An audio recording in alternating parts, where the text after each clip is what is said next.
Hello all. In this video, we will discuss about plant cell and animal cell. Before this, please like, subscribe my channel and watch the video till the end.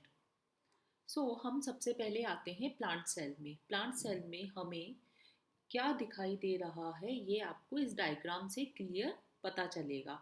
Plant cell में outer most हमें cell wall नज़र आ रही है, उसके अंदर हमें cell membrane दिख रही है, गोल्जी अपरेटस है, माइटोकॉन्ड्रिया है, वैक्यूल है, न्यूक्लियस है, स्मूथ एंडोप्लाज्मिक रेटिकुलम और रफ एंडोप्लाज्मिक रेटिकुलम भी आपको दिखाई दे रही है। ये सभी साइटोप्लाज्म में है और एक वेल डेवलप्ड न्यूक्लियस भी है इसमें। अब हम लोग आते हैं एक एनिमल सेल में। एनिमल सेल में आप देखेंगे कि आपको सेल वॉल नज़र नहीं आ रही है। हमें फर्स्ट जो लेयर नज़र आ रही है वो है प्लाज्मा मेम्ब्रेन।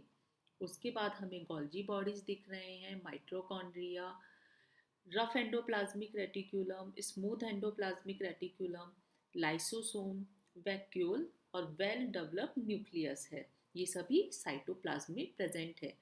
अब हम आते हैं, हमने ये दोनों सेल्स की स्टडी करी है, तो अब हम इन दोनों प्लांट सेल और एनिमल सेल में क्या सिमिलरिटी है वो आसानी से बता सकते हैं।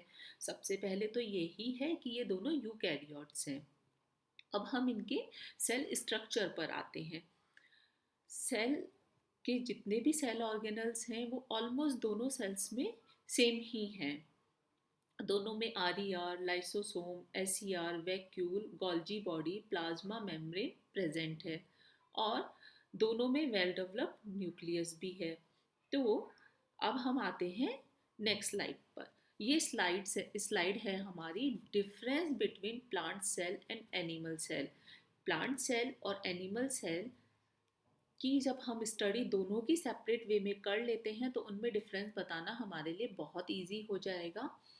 प्लांट सेल में एक रिजिड सेल वॉल पाई जाती है, ये सेल वॉल सेल्यूलोज की बनी हुई है, जबकि एनिमल सेल में ये सेल वॉल एब्सेंट होती है। अब हम आते हैं फूड पर। प्लांट सेल यानी प्लांट अपना फूड खुद बनाते हैं तो ये ऑटोट्रॉफ होते हैं। वो जो अपना फूड खुद बनाते हैं उन्हें हम ऑटोट्रॉफ कहते हैं। और एनिमल सेल हेट्रोट्रॉफ में आते हैं। हेट्रोट्रॉफ वो होते हैं जो डायरेक्टली और इनडायरेक्टली अपने फूड के लिए प्लांट्स पर डिपेंड करते हैं। अब हम आते हैं क्लोरोप्लास्ट पर। तो प्लांट अपना फूड बनाते हैं, उसमें क्लोरोप्लास्ट जो सेल ऑर्गेनल्स है उसका एक इम्पॉर्टेंट रोल होता है, वो सन की रेज की हेल्प से फूड बनाता है। एनिमल सेल में यह एब्सेंट होता है। अब हम आते हैं वैक्यूल पर। जैसे कि आपने प्रीवियस स्लाइड्स में भी देखा है कि प्लांट सेल में एक बड़ी सी वैक्यूल पाई जाती है, जबकि एनिमल सेल में एक स्मॉल वैक्यूल प्रेजेंट है।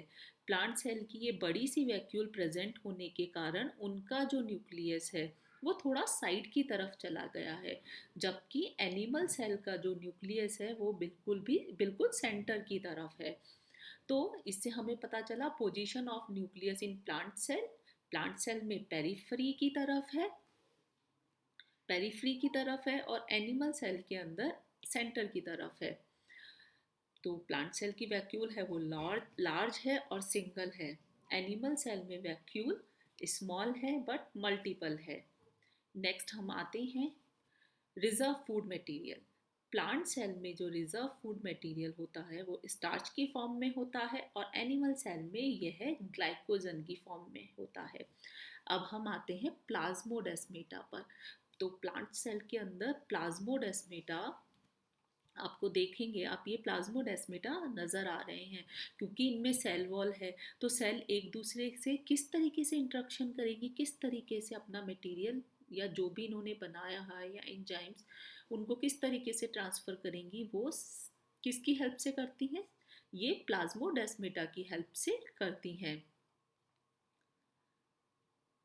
नेक्स्ट आप देखेंगे कि एनिमल सेल में प्लाज्मोडेस्मेटा तो एब्सेंट होते हैं बट कुछ इसी तरीके के अदर कनेक्शन उसमें प्रेजेंट होते हैं। तो आपको मेरा आज इस वीडियो के लिए आज इतना ही। नेक्स्ट वीडियो में फिर हम आपसे मिलते हैं। आपको मेरा वीडियो कैसा लगा है आप ज़रूर बताइएगा कमेंट बॉक्स में।